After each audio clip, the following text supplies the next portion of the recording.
अब मुंडेर पर नहीं आते कागा। जी हाँ, ऊंची ऊंची इमारतों के छत पर लगे टीवी एंटीना के कोने पर अब कौवे नहीं बैठते। उनकी काँव काँव का शोर अब कानों को नहीं भेदता।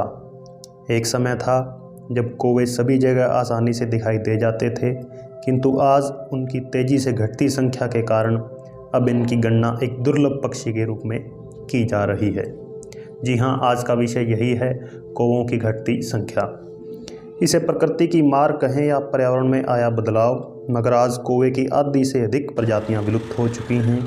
शेष बची प्रजातियों में से 20% ने जंगलों में अपना घर बना लिया है। आज शहरी वातावरण में तो कौवे बिल्कुल ही नगण्य हो चुके हैं। कौवों की लगातार कम होती संख्या के पीछे हमारी उपेक्षा ही जवाबदेह है। हमने कभी कौवों के प्रति अपनी प्रीति दिखाई ही नहीं।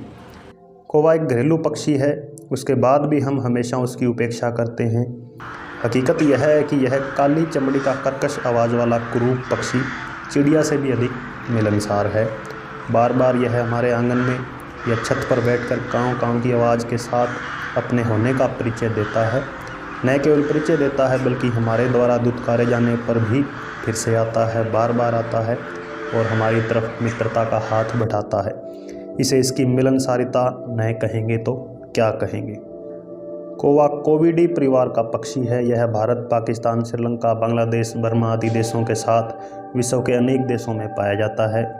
भारत में इसकी 8 प्रजातियां देखने को मिलती हैं, जिनमें पहाड़ी कौवा, जंगली कौवा तथा घरेलू कौवा प्रमुख है। यूनिवर्सिटी डेस्क एनसाइक्लोपीडिया के अनुसार पहाड़ी कौवा बुद्धिमान पक्षी है तथा प्रशिक्षण देने से यह मनुष्य की आवाज़ भी नकल कर सकता है।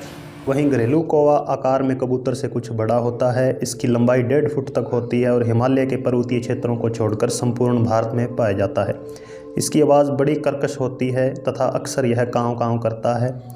घरेलू कौवा सामान्यतः झुंड में रहता है और रात झुंड के साथ ही पेड़ों पर व्यतीत करता है। मानव के बहुत अधिक निकट रहने के कारण यह बहुत चालाक हो गया है।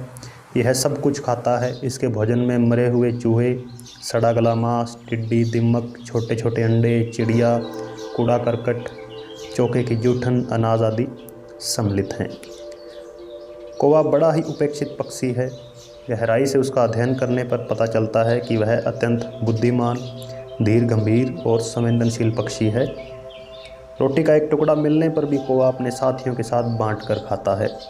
कहते हैं, किसी कौवे की मौत होने पर सैकड़ों कौवे इकट्ठे होकर उसका मातम मनाते हैं और अंतिम संस्कार तक करते हैं। इनकी अपनी एक पंचायत होती है जो दोषी कौवों को दंड भी देती है। चिंता का विषय है कि कौवों की संख्या दिन प्रतिदिन कम होती जा रही है। आज हम विकास की इस अंधी दौड़ में कौवों की महत्ता को भले ही न समझ पा रहे हों, लेकिन लगातार कम होती इनकी संख्या पर्यावरण प्रेमी जहां इसे पर्यावरण के लिए खतरनाक संकेत मान रहे हैं, वहीं वैज्ञानिक इस बात से चिंतित हैं कि कौवों की स्थिति भी कहीं गिद्धों की तरह ही न हो जाए। कौवों की लगातार कम होती संख्या के 2 कारण हैं। पहला कारण तो यह है कि वातावरण में जो परिवर्तन हो रहा है और खाद्य पदार्थों में जो जहरीली चीज़ें आ रही हैं, उनकी वजह से कौवों की प्रजनन क्षमता में कमी आने लगी है। दूसरी वजह यह कि वृक्षों की अंधाधुंध कटाई के कारण इनके लिए आवास की समस्या उत्पन्न हो गई है। कौवों का स्वभाव है कि वे एकांत में अपना घोंसला बनाते हैं, जो आजकल इन्हें कम मिल रहा है। इंसानी ज़िंदगी में कौवों के महत्व को हमारे पुरखों ने बहुत पहले ही समझ लिया था। यही वजह थी कि आम आदमी की ज़िंदगी में तमाम किस्से कौवों से जोड़कर देखे जाते रहे। लेकिन अब इनकी कम होती संख्या चिंता का सबब बन रही है। जानकार कहते हैं, इसके लिए जिम्मेदार कोई और नहीं बल्कि हम खुद ही हैं, जो पर्यावरण को प्रदूषित करके कौवों को नुकसान पहुँचा रहे हैं। कौवे द्वारा मनुष्य के सिर पर चोंच मारना किसी इंसान के लिए अपशगुन होता है या नहीं, यह तो हमें नहीं पता। लेकिन आज जाने अनजाने मशीनीकरण के इस युग में हम जिस तरह प्रकृति से छेड़छाड़ कर रहे हैं, वह इस पक्षी के लिए अपशगुन जरूर साबित होने जा रहा है। अगर इस पर शीघ्र ध्यान नहीं दिया गया तो वह दिन दूर नहीं जब कौवे भी गिद्धों की तरह कहीं नज़र नहीं आएंगे। तो समाजशाला में आज इतना ही। मिलते हैं किसी और दिन किसी नए टॉपिक के साथ। धन्यवाद।